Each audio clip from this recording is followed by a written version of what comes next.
during the regular game, as long as you signal in within the time limit, then you can get it right. So what will happen here is with the two winners that we have, we're going to have one question, and the first person to get it right will be the person who wins another $500 and gets a chance at the $2,000 bonus question. Here we go. Here's the square out question. How many 8s appear in the list of positive integers 1, 2, up to 1,000? This is base 10. 125? Yes.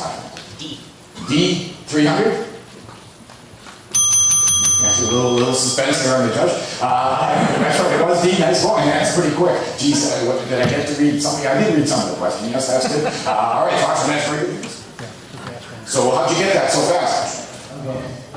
So essentially, if you look at, well, there's nothing going to be in the thousands digit. That's just a 1 in 1,000. So the hundredths digit is 800, and I realized, oh, well, there are 100, 800, 801, etc. Because there are 10 ways to choose the second digit and 10 ways to choose the third digit, which is 100. Then I realized, oh, same argument works for tens digit 8 and units digit 8, because you can choose, like, for example, if you wanted the units digit to be 8, you could choose, say, the first digit to be a 0 and the next one to be a 5, and that would give you 58. So there's 100 for each digit position at 300. There you go. So that's a perfect game in bowling and a perfect explanation too. Nice going. And so congratulations on being asked. So now you can do that.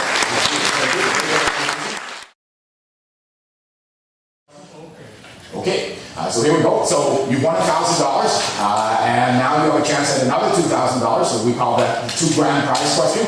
And it's not two questions though, it's just one question worth $2,000. So you all said you have enough rest in between the square off and this? Okay, so here we go for another $2,000. Two trains simultaneously depart towards each other on one route of the city's metro line. And the trains are going to go at a constant speed. Not necessarily the same speed for each one, in fact, different speeds for each one, but it'll be a constant speed. Train 1 departs from point A on one end, and train 2 departs from point B on the other end. We hope they don't collide. After the instant the trains pass each other, it takes train 1 another 16 minutes to reach point B, and it takes train 2 another 9 minutes to reach point A. How many minutes does train 1 take for the entire trip? 24, 25, 28, 31, or it can't be determined without knowing the length of the route or the speeds of the trains. Okay. Right, and so again, maybe the audience, although we can't promise you $2,000, how many people think it's A24? How many people think it's B25?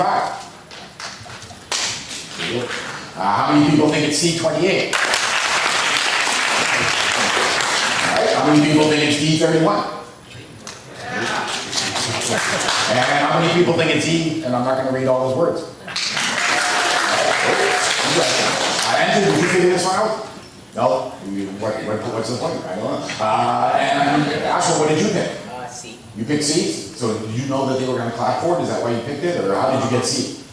Because, should I explain? Just a little bit if you want, yeah. I did math. You did math, good. Wait, so essentially I looked at the distances and So, Andrew, can you give him the mic? You looked at the distances?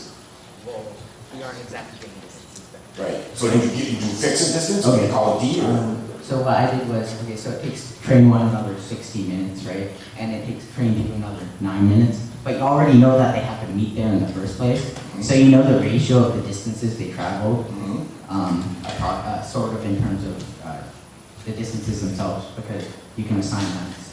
And then you can find the ratio of their speeds.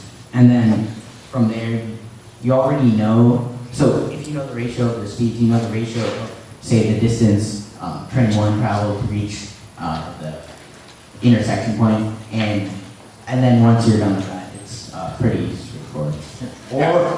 Or you could also do it like this. If it took, say, T minutes for train 1 to get to the intersection point, well, it also took T minutes for train B to get to the intersection point. And then 60 minutes after that for train A means that the ratio of the distances is T to 16. And similarly, since 9 minutes for train B, the ratio of the distance is also 9 to T. And then T is 12. And then you add that on to 16. And you get the 28, right? Yeah, so very good explanation. So that does it for the game. I hope everyone enjoyed it. Oh no, we should see if that's right. Oh, so for $3,000, 3000, is it C28? Yes it is, you got it right.